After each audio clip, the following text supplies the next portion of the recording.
C'est un réel plaisir de vous retrouver fidèles au rendez-vous de l'actualité sur Speedline TV. Mesdames et messieurs, bonsoir. Dans les titres de l'actualité, le Bénin s'apprête à vivre au rythme des Vodou Days, édition 2026. À quelques jours du lancement officiel des festivités, les premiers artistes invités commencent à fouler le sol béninois, donnant ainsi le véritable coup d'envoi de cette grande célébration culturelle. Parmi eux figure la star internationale d'origine béninoise, Angélique Kidjo. L'ancien président du Venezuela, Nicolas Maduro, a été capturé par les forces américaines lors d'une opération militaire. Plus de précisions dans un instant. Et puis, une nouvelle page institutionnelle vient de s'ouvrir en Guinée équatoriale. Le pays a officiellement déplacé sa capitale politique de Malabo à Ciudad de la Paz, une ville nouvelle construite au cœur de la forêt équatoriale dans l'est du pays.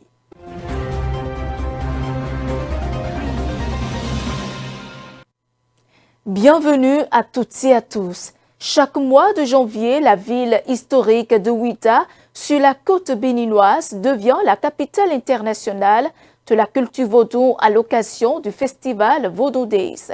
Cette grande célébration accueille des artistes de renommée mondiale. Parmi eux, la star béninoise Angélique Kidjo a retrouvé sa terre natale dans la soirée d'hier où elle s'apprête à offrir un spectacle exceptionnel. Suivons ensemble ses impressions. Ah mais c'est toujours bien de rentrer à la maison, hein. L'odeur, quand on atterrit, cette odeur, il y en a qui, c'est qu'ici, quoi. Je peux atterrir à l'autre bout du monde, je peux aller j'ai été en Nouvelle-Zélande, c'est pas pareil, hein.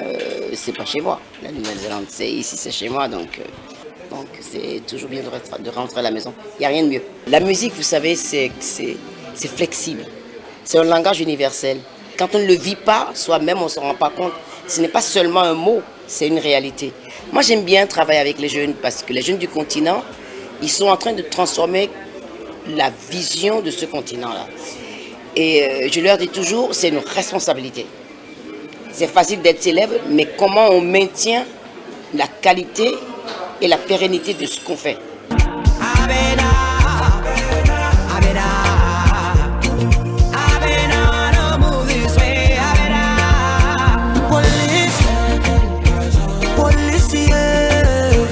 Donc aujourd'hui, on a un thème qui s'appelle Afrobeats. Donc Afrobeats, c'est tout le continent africain que les gens reconnaissent maintenant. C'est l'éducation que je fais tout le temps qui permet aujourd'hui aux jeunes qui arrivent de ne pas avoir à expliquer, parce que j'ai expliqué suffisamment pour la génération future. Moi, j'ai fait tout ce travail pour qu'eux ils soient là aujourd'hui. Il faut qu'ils reprennent le bâton. S'il y a un public qui me connaît bien, c'est ici. Hein. Donc j'ai pas peur. Je pense qu'on va s'amuser. Et puis il va falloir chanter les chansons qu'on connaît parce que quand je chante aux États-Unis, là, personne ne parle pas ni imagine. Non. Hein, on est ici, on va chanter. Non. Si vous ne chantez pas là, vous allez avoir un problème avec moi. Les Américains chantent le foin, le machin et tout. Nous, on va chanter aussi le vrai ici. Rappelons que l'événement est programmé du 8 au 10 janvier 2026, marquant une nouvelle étape de son rayonnement international. Nous quittons à présent la terre béninoise. Une tentative de coup d'État aurait lieu dans la nuit du samedi à dimanche à Ouagadougou, au Burkina Faso. Plusieurs personnes ont été arrêtées. Suivons.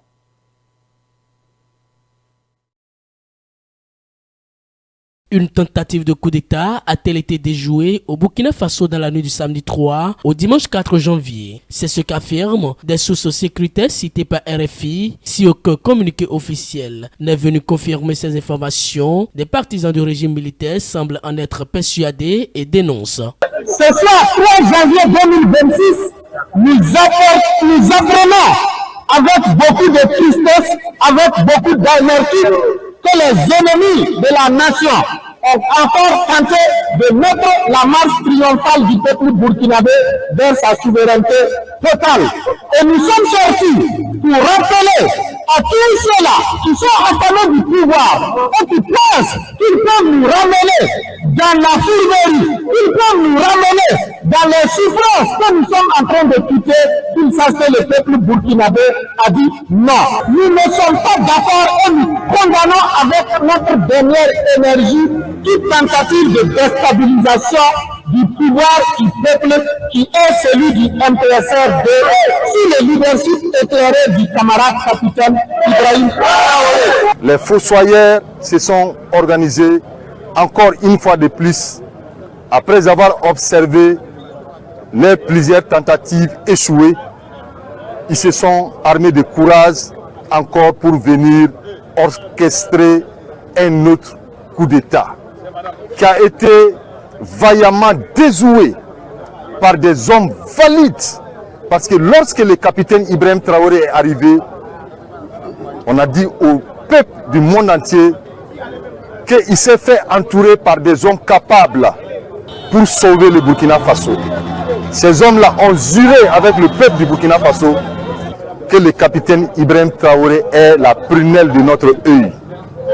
Aujourd'hui, le coup d'État a été déjoué avec succès. Sur les réseaux sociaux, des enregistrements audio qui seraient des preuves d'un complot contre le capitaine Ibrahim Traoré, arrivé au pouvoir par un coup d'État perpétré en septembre 2022, circulent. Ces audios mettraient notamment en cause le lieutenant-colonel Paul-Henri Damiba, ex-président de transition, et une autre personne dont l'identité reste inconnue. Une opération qui aurait été dirigée depuis le Togo, où vit le lieutenant-colonel Damiba depuis sa chute en septembre 2022.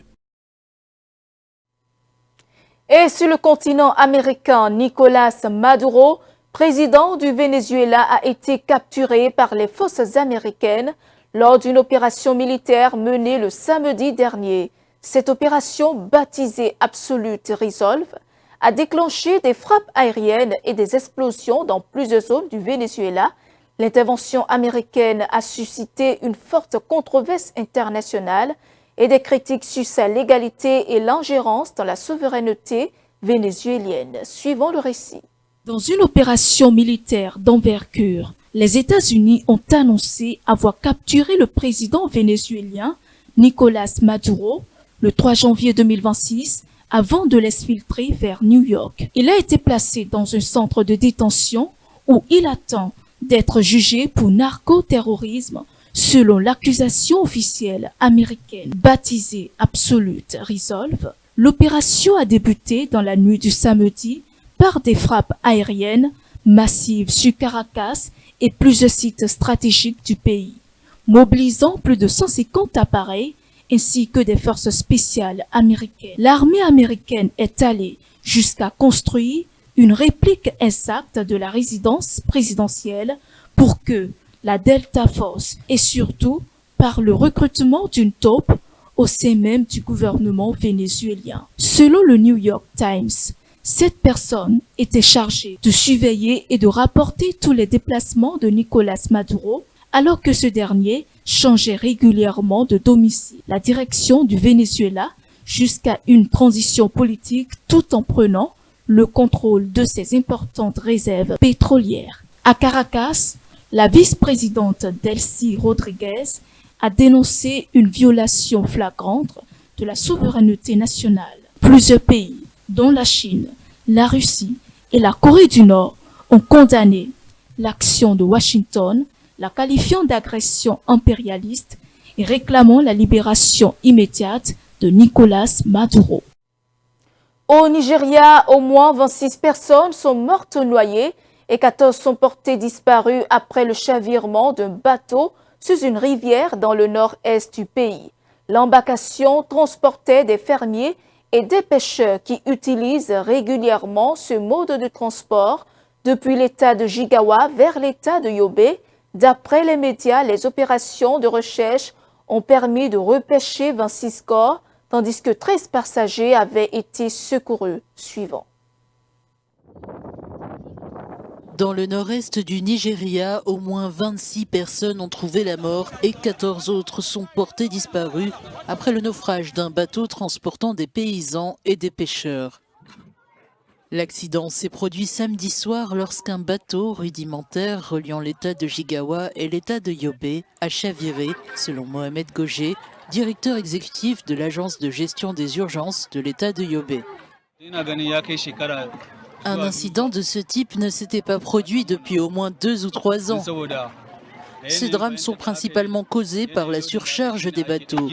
Des mesures ont déjà été prises pour y remédier, mais les autorités devraient faire preuve de plus de fermeté.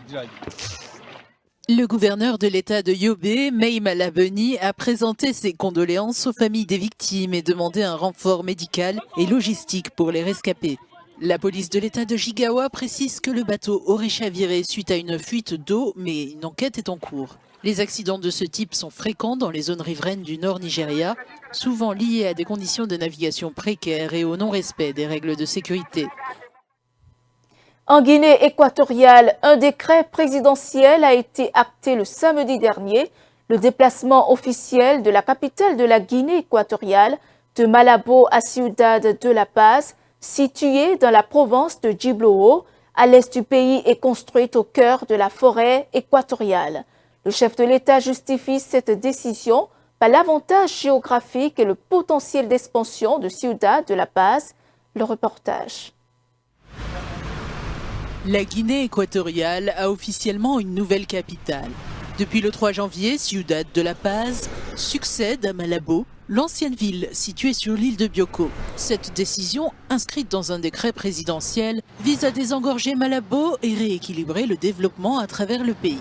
Ciudad de La Paz, anciennement connue sous le nom d'Oyala, se veut une métropole moderne.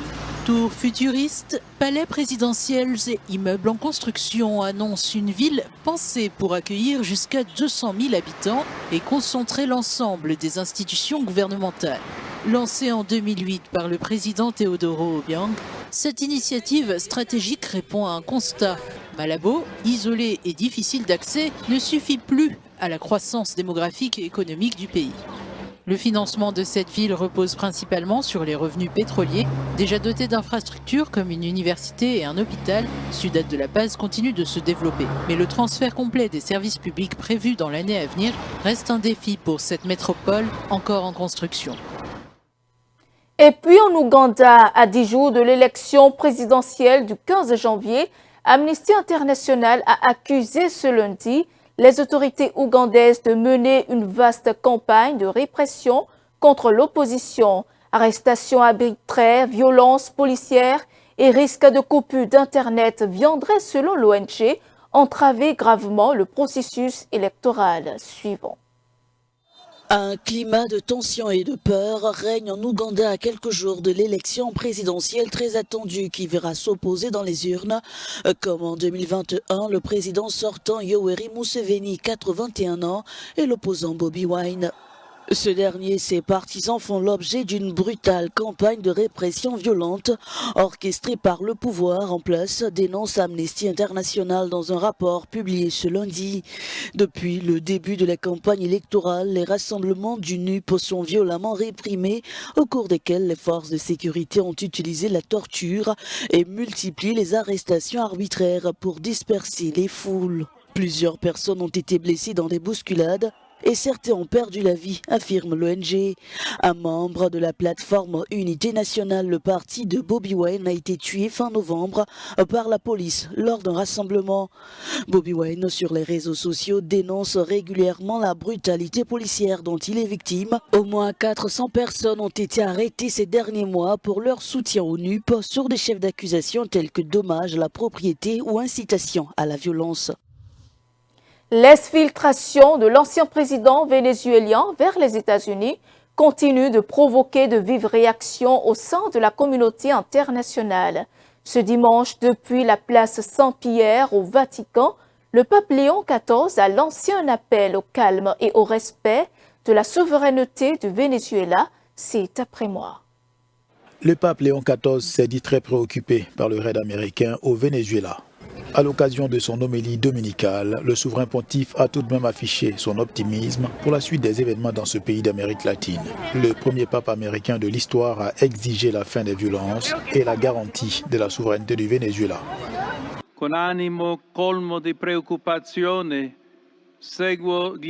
Le bien du cher peuple vénézuélien doit prévaloir sur toute autre considération et conduire à surmonter la violence et à s'engager sur la voie de la justice et la paix, en garantissant la souveraineté du pays, en assurant le respect de l'état de droit inscrit dans la Constitution et le respect des droits humains et civils de chaque personne. Assicurando lo Stato di diritto inscritto nella Costituzione, rispettando i diritti umani e civili di ognuno e di tutti. Le mois dernier, le pape avait exprimé des inquiétudes face aux menaces croissantes d'intervention militaire des États-Unis à Caracas, appelant Washington à poursuivre le dialogue. Et c'est la fin de ce journal. Merci de votre fidélité. Suivez-nous en continu sur speedlinetv.bj/live et sur nos différents canaux digitaux Facebook, YouTube et TikTok.